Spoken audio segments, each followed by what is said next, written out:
Hey, this is Amy, and it's Thursday, March 26th. And today we are going to talk about how our weakness can actually lead to breakthrough. Here at the Lakes, we read a chapter a day, and today we are on 2 Corinthians chapter 12. As always, we encourage you to read the entire chapter and join with us in that. But for this time, we're just going to read verse 9 and 10. And Paul says this. It starts out actually, Jesus says, "My grace is sufficient for you. My power is made perfect in weakness." And then Paul goes on, "Therefore, I will boast all the more gladly about my weaknesses, so that Christ's power may rest on me." I'm just going to be honest and say, boasting about weakness is not something I do on my own preference. Do you know what I mean? I think there's people that have different levels of vulnerability and comfort with that. And my comfort level with weakness is generally pretty low. And I think even as Americans, we hold self-sufficiency as a very high value. We hold it in high esteem. But here's the thing. Self-sufficiency is the enemy to our relationship with God.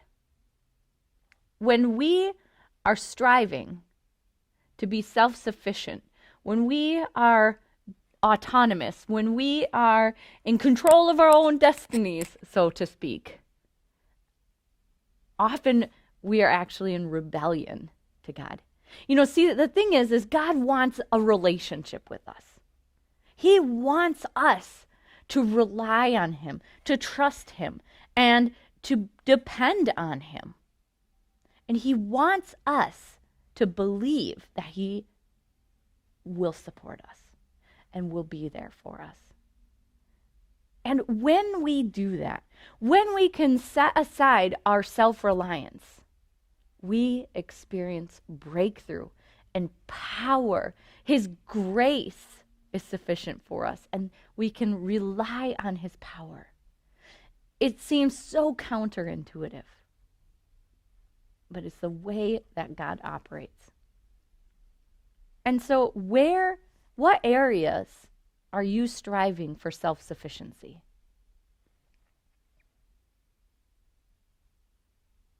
What areas are you weak in?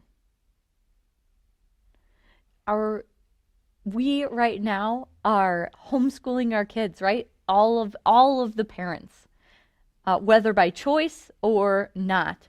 And patience might be an area that we're weak on right now, right? Or we might have just had all of our income removed from us. Our self-sufficient, our ability to provide for ourselves may have been cut off. We may feel lonely or isolated. We may fear for the future of our business. You see, there's a lot of ways that we may feel weak right now. But God is faithful.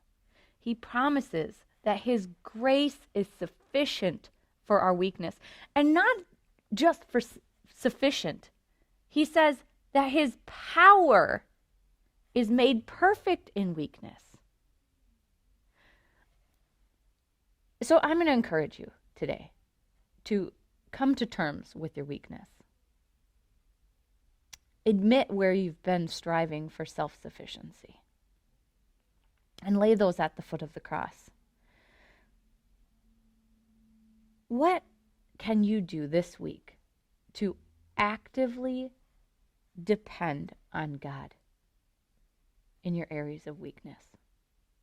What would that look like for you?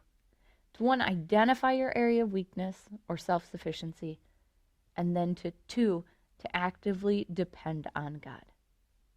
Maybe it's as simple as Googling a verse in your area of need and really leaning into that this week. Whatever you're going to do, I encourage you to write it in the comment box below. Let's spur one another on and encourage each other. That's all I have for you today. Signing off from the Lakes.